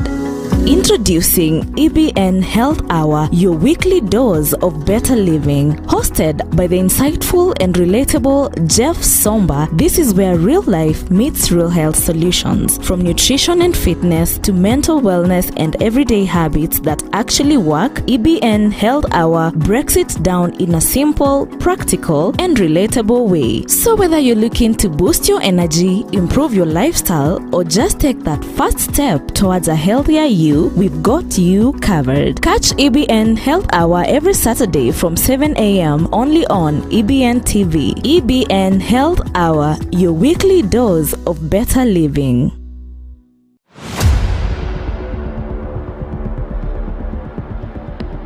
Each of us is carrying complete potential. Not because of what we are born with, but on the basis of what Jesus Christ accomplished and acquired for us on the cross. Wakati unapotumia neno katika maombi yako, you are issuing decrees, you are not making requests.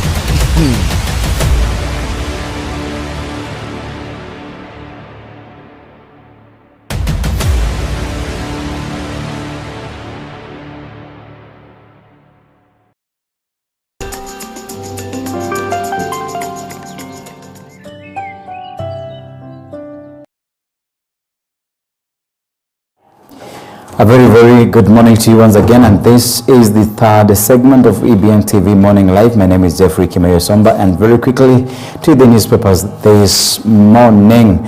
Now, we are starting with the Standard newspaper, which is the Kenya's bold newspaper, and it's all about Without a Trace, where it's an issue of being or vanishing. And for years, Kenyan families have lived in torment searching for loved ones who vanished without a trace. From security analyst Mwenda Mbijiwe and journalist Bogongo Bosire to businessman Drafton Mwitiki and businesswoman Regina Wamuyu. The missing have left behind devastated families, unanswered questions, and haunting mysteries as consumer rights groups and relatives demand answers. The cases expose glaring failures in investigations and fuel concerns over enforced disappearances, criminal networks, and impunity, with dozens still unaccounted for and many files gathering dust. Missing persons crisis remains one of Kenya's most painful and unresolved tragedies. And this is a story you can get from page 4 of the Standard newspaper. And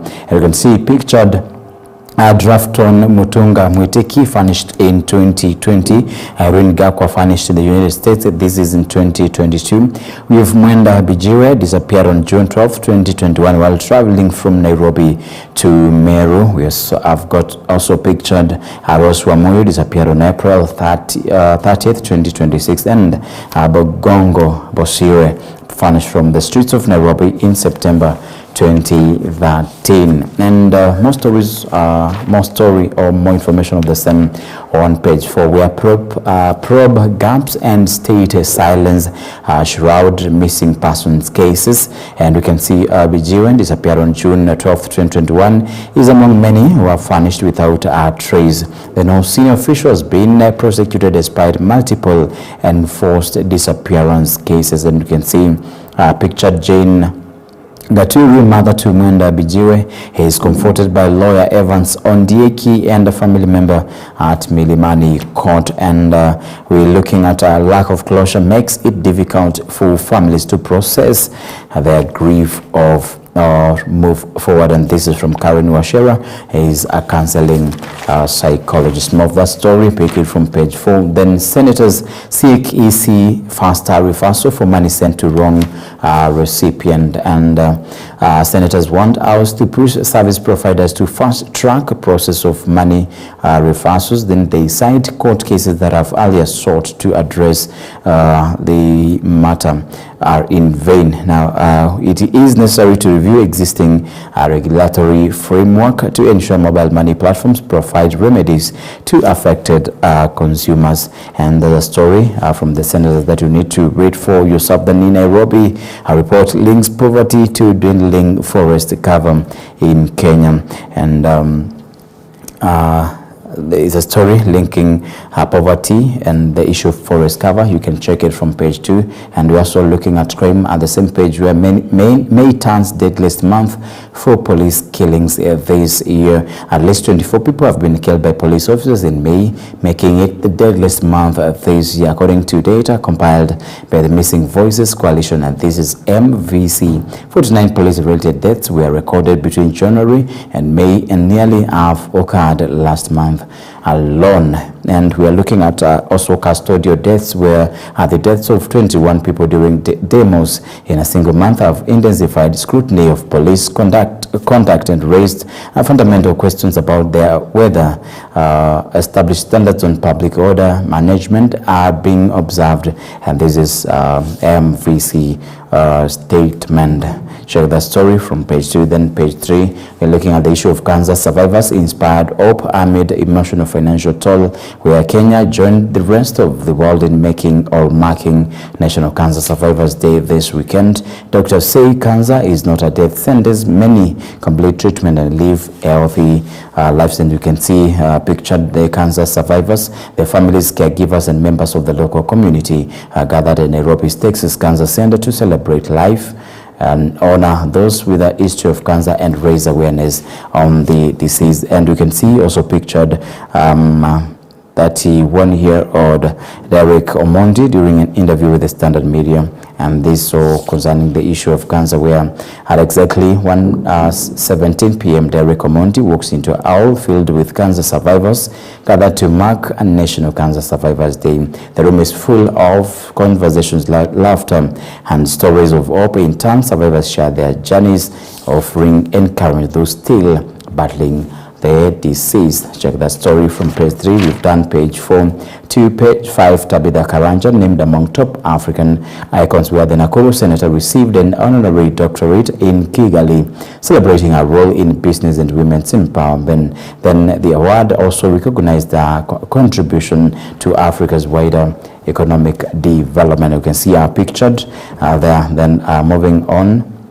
A story in Nairobi, Omtata flags illegalities in affordable housing land it deals, and I think that's the story you can check for yourself there. And also a business advert there, you can read it for yourself if interested. Then page 6, Tears of triumph were all rise on Cortez Gachagua and Kindiki face final verdict. We are following up on that and we'll be updating you on this. Now, DCP party leader Rigathi Gachagua, the Lieutenant Deputy President Kithure Kindiki await a crucial court ruling on whether the impeachment and succession process complied with constitutional and parliamentary procedures. Now, the High Court will today rule on whether Gashagua's impeachment was lawful and Kindiki's installation as DP was proper. Gashagua's lawyers claim violations of natural justice, while the state insists the process followed constitutional safeguards. We are following to see whether that is what was done when the court will be doing their rulings today. Now, impeachment should be of the gravest of all grounds. The will of the people should not be on the flimsy of all grounds. And this is from Paul Muite. He is a defense lawyer. Now, from page 7, you can see DCI ants another of a fatal South Sea building collapse.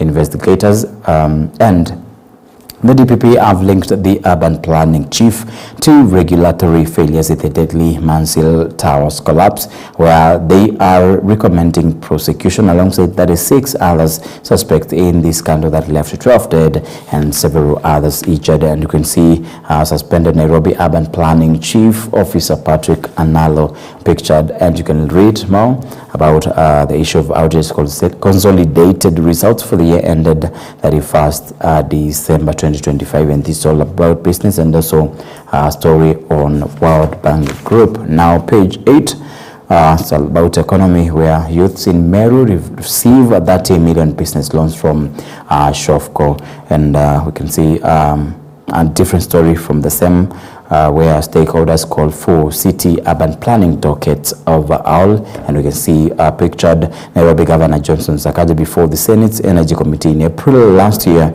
He suspended Chief Officer Patrick Analo and CEC Charles Gerich on Friday, and engineers, architects and residents welcome Governor Johnson Sakaja and EACC actions on suspected frauds. They say the arrest of Patrick Analo alone isn't enough, and they call for overall of the same business. From page 9, then page 10, Speaker orders fresh debate on T-bill over undeclared interest, where Wetangula directed Parliament to restart debate on bill due to an MP's undisclosed interest in T-sector farms.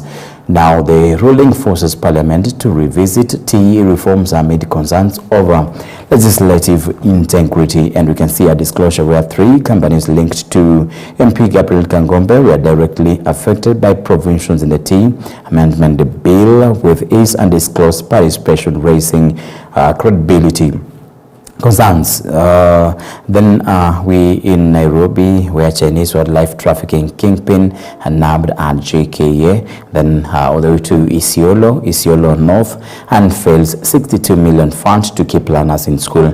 Then from issues of education to crime, where fear fury has deadly gangs tighten grip on Garissa. There's a story you can read for yourself. Page 11 is business. Then we're looking at the opinion on the Standard this morning. He is a God who is close to us, who walks with his people, the Lord of history. He is comfort. He is comfort to the weak, light for families, hope for the sick, and peace for those who suffer. And this is from Pope Leo, and this head of Catholic Church. And we shall be looking at the issue of finance bill, and we can see this is the caricature this morning. We have National Treasury, and we know the CS is John Buddy. We can see in between, and we're looking at 2 balls placed side by side, where the CS is in between the balls. One is indicated finance bill, the other one is indicated general election. Now, the ball on the top shows very clearly that the finance bill is what is top, and that is what needs to be argued, or even that is what needs to be discussed more than the general election. And it is walking on a tight rope, and the tight rope, it is looking like it is being suspended on a place which is not so comfortable for him. So this is a clear indication that he is torn between the two, general election or the finance bill. So it's a very, very big very enormous and a task we feel he is supposed to deliver, because he is mandated to do the same. That is the caricature this morning on editorial on the Standard newspaper. Send students home for early midterm break. Now, the current wave of unrest has claimed the lives of 16 students and led to the closure of more than 30 secondary schools. Meanwhile, the Education Ministry, teachers and parents are groping within the dark over what is fueling this wave that, for the first time in the history of this country, has enveloped even schools that are regarded as epitomes of discipline and academic excellence. And that's why on the editorial this morning, it's all about sending students home for early mid-term break to make sure that the waves that we are seeing in different schools maybe can be a bit controlled, or even the wave can pass a bit, then we resume the system as usual. Now we're looking at health, where Kenya-US Ebola deal can work, but full disclosure is needed. That's very true. Then we're also looking at ending graft at City Hall, and that's a story you can read for yourself. A collection of stories from page 13, and more of it is about it's all about your opinion, or someone's opinion. Now, page 14, in the age of clean energy, Africa must stop betting on fossil fuels. Over 90% of new renewable projects are now cheaper than fossil alternatives. Gas-fired power is now 3 to 4 times more expensive than solar and wind. Page 15 is a collection of stories. Now, page 16, we're looking at when mother universities cry, how Kenya failed the academic giants, and that's a story you can read for yourself. The other page coming in, it's all about your health, and you can read that for yourself. Free Tea, the Daily Nation this morning, it's a D-Day for Gachagua in bid to overturn impeachment, and now the High Court will today rule whether Parliament's 2024 impeachment of the then Deputy President Rigathi Gachagua, which led to his removal from office and subsequently barred him from holding public office, was conducted in a lawful manner. Now, we're looking at playing hardball. Education officials have vowed schools won't close early for mid-term break. Now, the story for Gachagua is from page 7. Then security chiefs meet over schools crisis, and a wave of unrest that has forced the closure of Moscow's nationwide, with principals cautious to prevent the tragedy that befell the Tumishi school in Gilgil, where 16 girls died in a dormitory fire believed to have been ignited by some unruly students. Will featured during a meeting of security chiefs today, members of the National Security Advisory Committee, and this is NSAC, which advises the National Security Council, a top organ chaired by the President, convene on the back of rising tension in schools. This is a story from page 4, and a story on the same page, and a different one, quarantine center, where is US-backed Ebola unit at Laikipia Air Base being built in breach of court order. And you can see it is pictured, and you can see the location where in Laikipia, where the facility will be built. Now, a satellite image shows erected tents and vehicles at a new field hospital at Laikipia Air Base in Laikipia County on June 4th, 2026.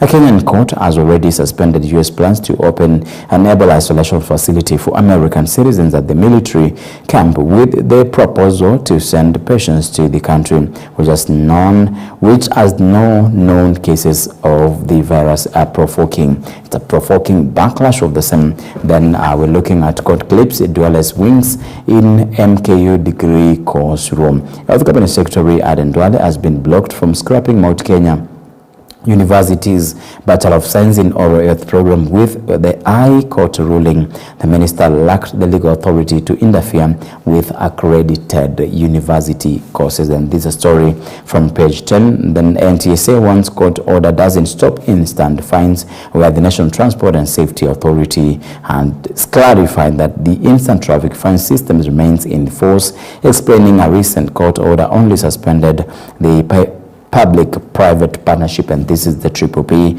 component of the program, particularly the planned expansion of enforcement of enforcement cameras. Now, page 2, road safety, where enforcement of instant fines is part of government efforts to curb road accidents, where rules on minor traffic offences still in force. NTSA now has clarified, and we're looking at 1,000 where number of additional enforcement cameras that were to be installed over 2 years. And it is important to note the difference between PPP implementation and the minor traffic offences rules implementation.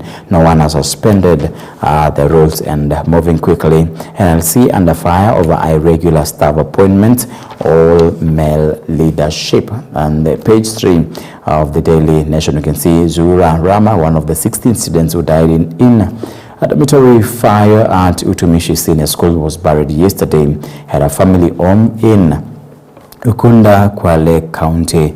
Then a bright girl from Kwale, first a victim of fire tragedy to be buried. I think that was already done. Then we're looking at identification, where all the bodies were properly identified through DNA profiling. Utumishi girls' parents to wait longer to bury their children. And Red Cross volunteers assist grief-stricken family members at an Naivasha funeral home on Saturday after DNA results confirmed the identities of the 16 girls who died in Utumishi Girls Senior School dormitory fire. And you can see and reminder where it's we're looking at a tragedy where number of 16 is the number of students who died in the fire at Utumishi Girls Senior School in Gilgil. Some 79 the students were injured. And there's a story captured on page 3. Page 4, it's all about education, and ongoing disturbances have resulted in student deaths and injury and destruction of property. National security poses to discuss unrest in schools as crisis grows. Now we can see pictured parents pick their children at Moi Forces Senior School, Halanet, after the institution was closed indefinitely on June 3rd. You can see them pictured and closed. At a glance, there is information about the schools closed indefinitely that you need to know. And one of the first schools here in Nairobi, we are going from county to county, and the schools closed in Nairobi County. Lenana High School, we have St. George's Girls, we've got Upper Hill School, we've got Moi Girls, we've got Nairobi School. Then moving all the way to Nakuru County, Utumishi Girls Elbagon Senior School, St. Joseph Seminary School, Marymount Girls Kampala, and this is Nakuru, not Uganda. Naivasha Girls, we've Moi Forces Academy Lanet, we've got Joro Boys, we've got Nakuru Girls, Naivasha Girls, Carlson Boys, St. Joseph's Seminary Molo, we've Kwelel Secondary, we've got Jomo Kenyatta Boys and Jomo Kenyatta Girls. That's from Nakuru County. The schools indefinitely closed. We've got in Kericho, Kipsigis Girls, we've got Tengecha Girls and Tengecha Girls and Tengecha Boys. Then in Bomet, we have Saseta Girls, we've Koiwa Boys, we have got Tenweka Boys. Then in Narok, just one school is closed, and this is Euro Ecolet Secondary School. In Taita Taveta, we've got Mosere Girls High School, Dr. Agre Boys High School, Kenyatta High School, Matate, Moi Boys High School. In Voi, Eldoro Girls High School, we've got Mao Girls High School, and we've got St. Mary's Lushangoni Secondary School. In Kisii School, Kereri Girls, Riokindo Boys, Sameta Boys, Nyachwa Boys, and St. Charles Luanga Ichuni. Then we've also got Nyakoiba Mixed, then all the way to Nyamira, Nyambaria Boys, Masosa Mixed, Sironga Girls, St. Charles Luanga, Nyanzabakwa Boys, and St. Paul's Gekano Boys. Then in Kisumu, St. Stephen's Menara Boys Senior School, then Kisumu Girls High School. In Homa Bay, we are looking at Orero Boys High School, Agoro Sare High School, Gentia Boys High School, then Chanda High School. Then in Muranga, we've got the famous Kahuya Girls High School, the Jombi Boys High School, St. Germain Gatanga Girls, Waithaga Boys, Giagudu Boys, Kirogo Boys, and Kienda Girls. In Tharakanithi, just one school, and this is Eco Boys, all the way to Kiambu Alliance High School, Loreto Girls, Limuru Mangu High School, and Thika High School, Makweni, Kamoni Boys High School, Kalama Secondary School, Kavudu Secondary School, Chamudei Secondary School, Gumo Secondary School, Ivingoni Secondary School, Boni Boys High School, and in Kitui, just one school that is indefinitely closed, and this is the Kitui School, the famous Kitui School. Now, page 5, we are looking at a consolidation of fund where Teachers Service Commission will use 44.4 million when its commissioners exit from service. Nyakango to take home 14 million gratuity. All right. Then 2019, when the term of the first controller of budget, Agnes Odhiambo, came to an end, she was succeeded by Dr. Nyakango, and you can see pictured controller of budget, Dr. Margaret Nyakango. They are pictured there, and below that story is a story on business from page 5. Page 6 is laying the groundwork where ordinary people will power his campaign, not wheeler dealers and cartels, according to allies. I will deliver Kenyans from hardship, and this is a message from Kalonzo Musyoka, and you can see the Patriotic Front party leader Kalonzo Musyoka pictured there, and below him the story about businesses, and you can read that for yourself. Then from page 7 is what was focused on the first page of the Daily Nation. We are looking at a date with fate. It will be a big win for him should judges quash his ouster, unlocking his political plans and compensation. It's a moment of truth for Gachagua, and you can see a 3-judge bench will today give a verdict on the impeachment of the former deputy president in a ruling that promises far-reaching political implications for the DCP and other key political players, including Dr. Ruto ahead of the 2027 presidential elections. And we can look at former Deputy President Rigathi Gachagua leaves the Milimani Law Courts on May 13, 2026, after the hearing of the legal challenge against his 2024 impeachment. And months, 24 is the number of months Gachagua served as Deputy President after the 2022 general election. If 3 judges ruled that we were treated unfairly against the law and the Constitution and lift the impeachment and let us be. We shall be grateful to God, and we shall be very grateful that there is a justice system in Kenya that works. And this is from the former DP and Rigathi Gachagua. Page 8, we are looking at a prep where the ministry dismisses petitioner's claim, says no patient was denied services during the period in question, and MPs order forensic audit of 21 billion NHIF payouts. And I think that's a story you can look at very keenly, and at a glance what the petition to Parliament says, where through his petition Mr. Bernard Mushere called on MPs to compel the Board of Management to the defunct NHIF to present a fair view of the fund's financial position to identify healthcare providers who may have benefited from the ineligible IBNR claims. The money was drawn from civil servants. That this is 2.9 billion Edu Afya, 4.1 billion counties, 25.3 million, then parastatus 780.7 million. Then we have retirees at around 191 million, and Linda Mama at 2.3 billion schemes. And page 9, it's business. Then page 10, we're looking at a jurisdiction where court says only the queue for the QR's powers to continue university courses, and this is CUE to discontinue the university courses. Judge blocks dwellers' attempt to scrap Mount Kenya's oral health degree. And you can see him pictured, Health Cabinet Secretary Aden Duale, during a media briefing at Avia House in Nairobi, May 22nd. We're looking at, all right, the story. You can read for yourself below the issue of the jurisdiction on CS Duale attempting to scrap MKU's oral health degree. Page 11. It's all about business. You can read it for yourself. Failed teen mothers detained over unpaid bills. Harrowing story was carried in the Daily Nation on June 3rd. Title Forgotten by Shah. Teenage mothers detained in hospitals over bills. And that's all about your health in that segment. You can read that story from that page, and you can see SHA should offer cover to teenage mothers who are unable to foot their hospital bills. Then below, learners trapped between a great and grave. Safety must now become non-negotiable. Every dorm should have extinguishers, openable emergency exit. That's from page 12. Page 13. We're looking at seal loopholes to curb looting of county funds. Then below, Kenya servants must bounce back. We're looking at the caricature. We're looking at roads. We're looking at electricity.